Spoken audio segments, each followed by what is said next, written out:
Продолжуваме со следниот наш гостин во студиото Искра. Добро утро и добре ни дојдовте, доктор Владко Павлевски, основач на Прима танца. Во сабота ќе се одржи традиционалниот виенски бал. Ке зборуваме за ова, за нешто многу убаво што ќе се случува. Владко самиот по себе е многу интересен, Прима танца и тоа како е многу успешна и позната, но главниот повод сепак е виенскиот бал. Добро утро и од мене. За виенскиот бал може слободно се каже дека е еден од најмонденските настани кај нас и со што можеме да покажеме на светот дека и ние можеме. Така е. Можеме. Можеме, како не, веќе 23 години покажуваме дека можеме, знаеме, умееме и дека 23 години, ќе беа 25, да не беше пандемија, ќе славевме четврт век денес, така. Како што кажа Слободанка, во сабота, значи по 23 пат. Сега, што е она што треба да се знае за виенскиот бал, за секој оној кој што сака да присуствува, а до сега не присуствувал, да речеме? Веројатно, прво што ќе ви падне на памет е кодот за облекување, кодот за однесување и танцувањето. Тоа се трите работи кои што се на некој начин столбови на една ваква манифестација, а да бидат под светлото на една позната светска култура како што е австриската. Ајде да почнеме од дрес-кодот. Токму поради него на некој начин представува и модна ревија. Самиот бал, тоа се оние фотографии кои што потоа со години ги вртат. Што подразбира вака црно на бело напишано, како гласи дрес-кодот? Дрес-кодот за жените долга свечена тоалета, за мажите смокинг, фрак, темно одело, лептир машна, може да биде свечена униформа, зависно од статусот кој е. И тоа е традиционална состојба. Значи, од кога баловите постојат, дрес-кодот е тој, без оглед на тоа каде се одржуваат тие балови. Ако ова е на некој начин една варијанта на баловите кои што се одржуваат во Виена, посебно на балот во операта, пошто тој е најголемиот, од таму ги црпиме на некој начин искуствата, традиционалните поставки и со оглед на тоа дека ова е навистина презентација на австриската култура на наше поднебје, се трудиме да тоа на некој начин и во такво светло го пренесеме и овде. Луѓето во почетокот што се однесува до дрес-кодот беа можеби во дилема, да ете така да го кажам. Меѓутоа, во последните години, да не кажам веќе многу години наназад, сите се навикнати, знаат дека тоа без оглед на тоа дали биле на балот или не. Јасно им е што значи тоа, бидејќи и медиумски е доста покриено. Луѓето гледаат како тоа се одвива таму, како луѓето се облечени и така да се име јасно. Сега, ако тоа е веќе апсолвирано и полесно, бидејќи може да се напише. Сега со однесувањето. Тука веројатно поголем проблем. Сепак сме ние балканци. Да, значи основната цел е да се прикаже дел од австриската култура овде. Тоа подразбира веројатно многу манири кои што ги носи бонтонот. Значи, ајде ако се е во ред кога сме таму во друштво, кога седиме на маса и така натаму, значи нормални се, да кажам, приказните во такво светло. Меѓутоа, кога ќе се излезе на подиум е друга приказна. Значи, на подиумот танцувањето е нешто што треба да покаже некаква ситуација која што ја го третира и танцот во културна сфера, во културна смисла. Значи, ако знаете да танцувате, танцувајте, ако не знаете, никој тоа нема да ви го замери, нели, седете, уживајте, дружете се, тоа е исто место. Таа вечер е место за хај да кажам, и социализација, дружба, и сето тоа некако покриено под капата на австриските манири, култура и слично. Владко, ти си професор на факултет, па е една мала мини едукација на тема валцерс. Има свој историјат. Има. Значи, вака, основата е Штраус. Ајде да тргнеме од таму. Значи, Штраус е тоа што треба да се види ако се танцува виенски валцер и ако се случува на една ваква манифестација како што е виенскиот бал. Вие знаете дека на виенскиот бал свири оркестарот на Јохан Штраус и тие на вистина провлекуваат многу нумери со нотите од Јохан Штраус.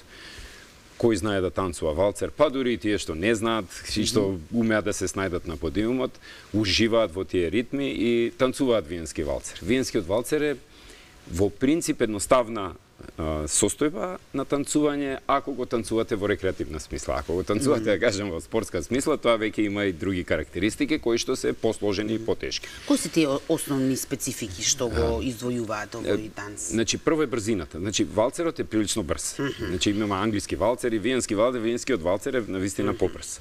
Тоа е она што прво прави мака, на која го танцувате. Треба реално добро да го препознаете ритмички и да му одговорите со таква една структура на чекори кои што ги бара виенскиот валцер. Второ, основата е вртењето. Нели самиот збор валцер не ли кажа? Ова е настап на балетот. Ова е од 2019 година, така? Да, мислам дека е 2019, ако е тоа извадокот, нели? Да. Има, од секоја година има специфики, тешко е да се препознае која година. Така што, апропо вртењето, да, еве тоа го гледаме во моментов, но добро, ова се сепак професионалци. Да, еве, нели, формата каде што ова се танчерите на прима данца кои што танцуваат на нумерата виенска крв и тука има, навистина има многу валцер. Но, еве, како што кажав, основната структура е ротацијата, вртењето, нели, затоа што самиот збор валцер кажува вртење, нели? И тоа исто прочитав дека самиот збор всушност многу подоцна како настанал валцерот бил воведен и тоа случајно во една комедија било спомнато. Да, и бил проблем. Значи, зошто проблем? Па конект на двајца, помеѓу себе машко и женско, па тоа било не баш многу прифатливо. Резил, сработа било тоа. Срезил, па проблем од црквата и така натаму. Значи, има историја каде што валцерот се развива. Работите, да. Ајде сега, Владко, да преминеме веќе на самата вечер, каков е протоколот, односно секогаш се започнува прво со официјалното отварање, да. Да, со коктел. Ако тргнеме од таму, говорете. Значи, во негде 19:45 до 20:30 е собирање во фојето на хотелот Александар Палас, каде што и секоја година се одржува виенскиот бал. Таму, коктел, луѓето доаѓаат, се фотографираат, се, да кажеме, една почетна средба, дружба и слична. И негде околу 20:30 часот влегуваат во салите, се сместуваат и 20:45 е официјалното отварање. Црвениот килим кога?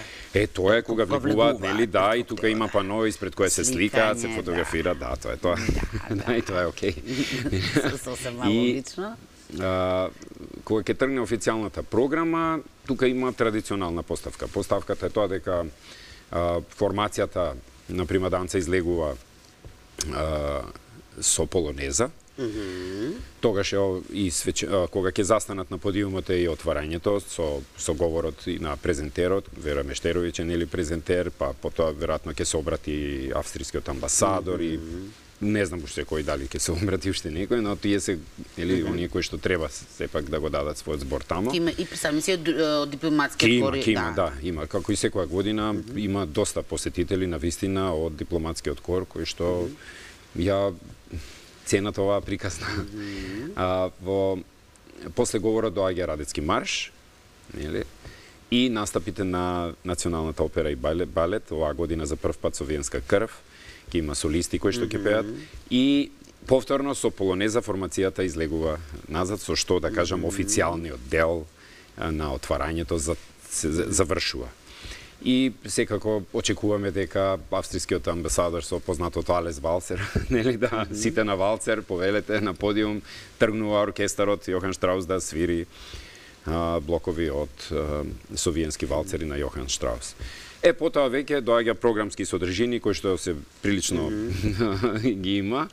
Во програмата покрај солистите на Националната опера и балет оваа година имаме танц двојка од Виена, значи момчето е и наше од Македонија, девојката е од Виена, тие танцуваат тамо, ќе имаат настап на латино танци, дел и од стандард групацијата танци, ќе имаме настапи на девојки од Битола ќе ни дојдат, кои што се од танцовиот спортски клуб Step Up, тие беа оваа година и на светското првенство пласирани на 4-та позиција, да кажам, еве го најдоброто од Македонија и во танцот доаѓа. Потоа во она, да кажам, подоцнежна вечерна забавна состојба ќе има свингерси бенд и неколку пејачи солисти кои што ќе дадат една друга конотација на балот, во која што ќе има послободна форма, ритми од различни, да кажам, музички области, ќе може да се забавуваат луѓето, да танцуваат, журка. Оно што за вас, организаторите, важно е што сепак преку овој бал влеговме на таа, се најдовме место на светската мапа. Како изгледа таа мапа? Изгледа така дека во 35 држави во светот, покрај Виена, се одржува Виенски бал. И ние котираме прилично високо во однос на таа мапа гледано организацијски, колку се негува реално традицијата, како се почитуваат стандардите за одржување на балот и слично. Значи, тоа не е едноставна работа. 23 години, да, се гради, секоја година се подобро, се повеќе, нови програми. Значи, има динамика која што и на оние кои што често доаѓаат на балот, сака да видат и нешто ново, не само да почувствуваат дека име дежаву секоја година.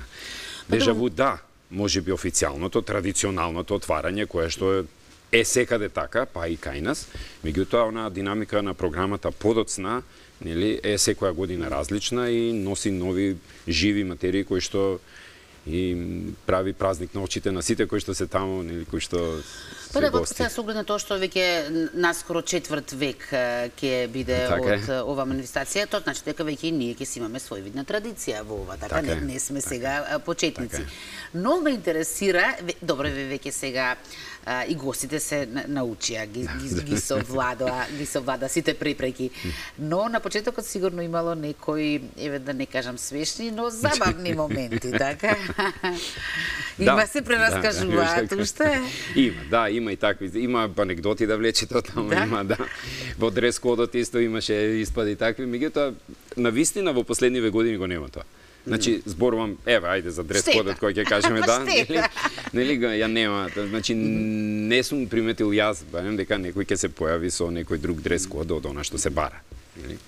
Така да, мислам дека на луѓето, без оглед на тоа дали биле на балот, им е се јасно.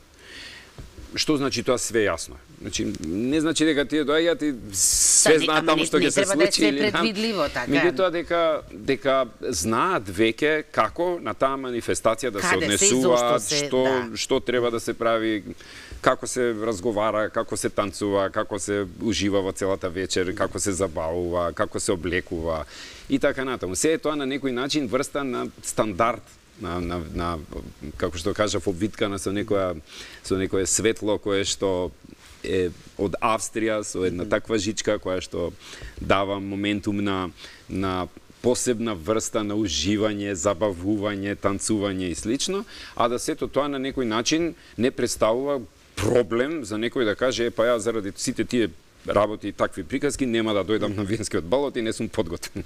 Не значи дека треба некоја специјална подготовка за тоа, нити да не мора да значи дека треба да знаете да танцувате. Забавувајте се. Тоа е навистина еден таму медиум каде што можете да се дружите, да се социализирате, да, нели, една посебна врста на забава која што му дава гламур на сето тоа во виенски манири, а сепак луѓето се забавуваат, дружат на свој начин како што си знаат и умеат и кај нас.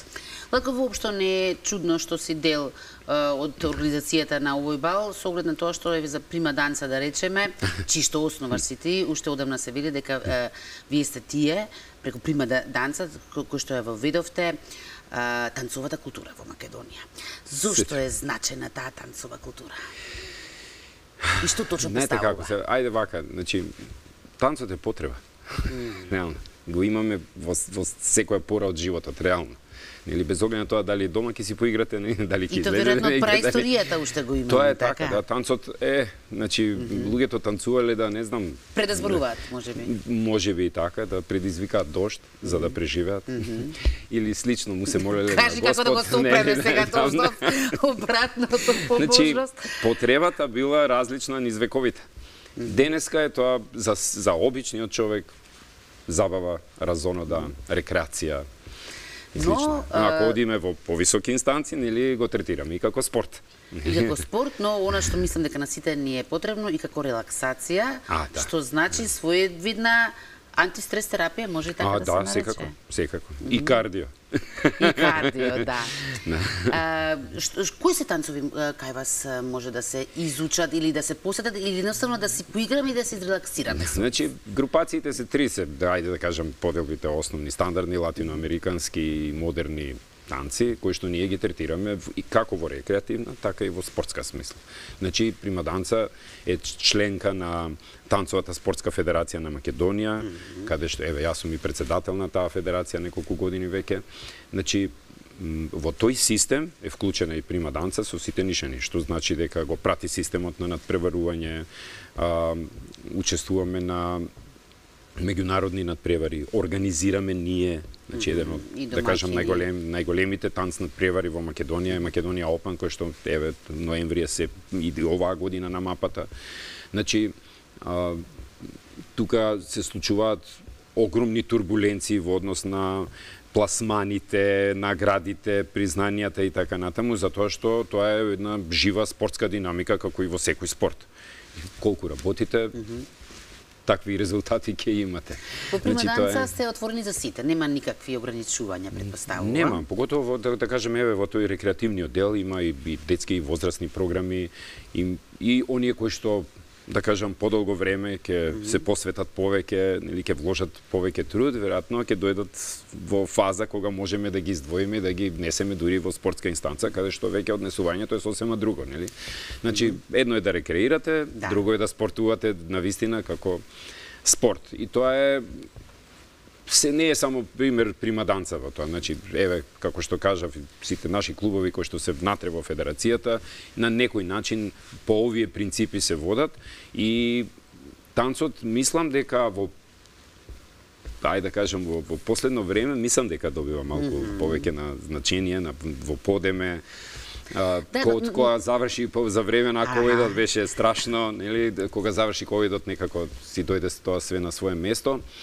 Имаме еден страшен импакт, или ако се сеќавате 13-14 беше Танцот звездите проектот кој што на вистина побуди доста интерес и тоа даде добра инекција за развој на оваа проблематика.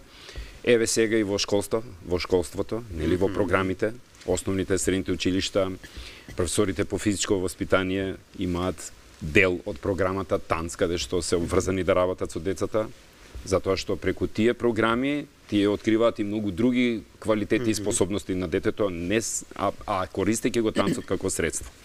Затоа и предметот и на факултетот за физичко образование, спорт и здравје, нели јас сум таму професор, го држам предметот спортски танци.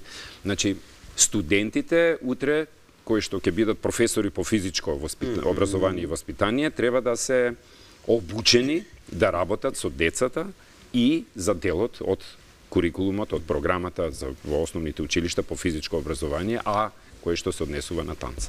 За самиот крај сакам еден совет од тебе или препорака до сите оние кои што од една страна често пати имаме изговори, те немање време, те премногу обврски, нели, за да започнеме со кој да е танц, но од друга страна постојат и низа бариери. Те срамие, те не знам годините, те две леви нозе. Како да се прекрши таа бариера? И зошто?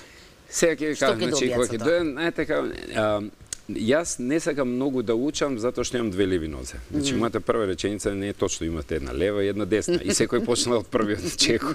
Дури и јас и било кој од нас стартували и почнали од првите чекори. Што е важно? Кога ќе дојдете таму, ајде да кажам на обична програма која што има задача да ве оспособи да на крајот на таа програма можете да се снајдете во ситуација која треба да танцувате. Толку. Значи, тоа не е наука голема околу таа, да кажам, цела процедура. Ама ако не се проба и не се почне, тогаш не може да се првиот чекор е да се појавите. На часот. Значи, ако дојдете на час, да све веќе ќе се случи. Меѓутоа, ако не дојдете, затоа што мислите дека не знам што ќе се деси таму, никако тоа многу тешко иде. Значи, тоа е клучниот момент. Што подразбира тоа? Значи, во прва инстанца, кога ќе слушнете музика, знаете што слушате. Така. Значи дали слушам валцер, дали слушам танго, дали слушам самба, дали слушам салса, или тој моментум на препознавање ќе ви даде мотив да излезете на подиум да танцувате нешто на тоа. А ако не ја препознаете, не знам што барате на подиумот. Владко, многу ти благодарам. Накуса само на крај, значи сабота 11 мај. Добро. Да, значи од 19:45 натака, па до негде не знам. Па после тоа ќе се прераскажува тоа цела година. Ќе трае виенскиот бал по 23. Морам да се надопомнам. Да знаевме да одеме на штика и ќе одевме јас и ти. Со оглед на тоа дека бев присутна за последното случување танцовите групи кои се надпреваруваа во Јане Сандански. Да. Имав можност празник за очи искра, тоа е уметност, тоа е еден вид уметност и навистина едно преубаво доживување. Интересно беше што имаше буцки. Има. И јас се воодушевив токму најмногу на нив, со оглед на тоа за нивната килажа, како танцува. Ама барем имаат сила. Имаат сила, енергија, да. Значи, како и секој спорт. Бара физичка кондиција, бара психичка подготовка и стручна, нели? Сето тоа кој ќе споите, треба да бидете спортски танчер. И да се пофалам да кажам дека сигурно имам слух за танц, со оглед на тоа дека тие што најмногу ми се допаднаа, зелена награда. Така, благодарам многу. Благодарам и вам за поканата. И секако посакувам многу успех и понатаму, па се гледаме повторно.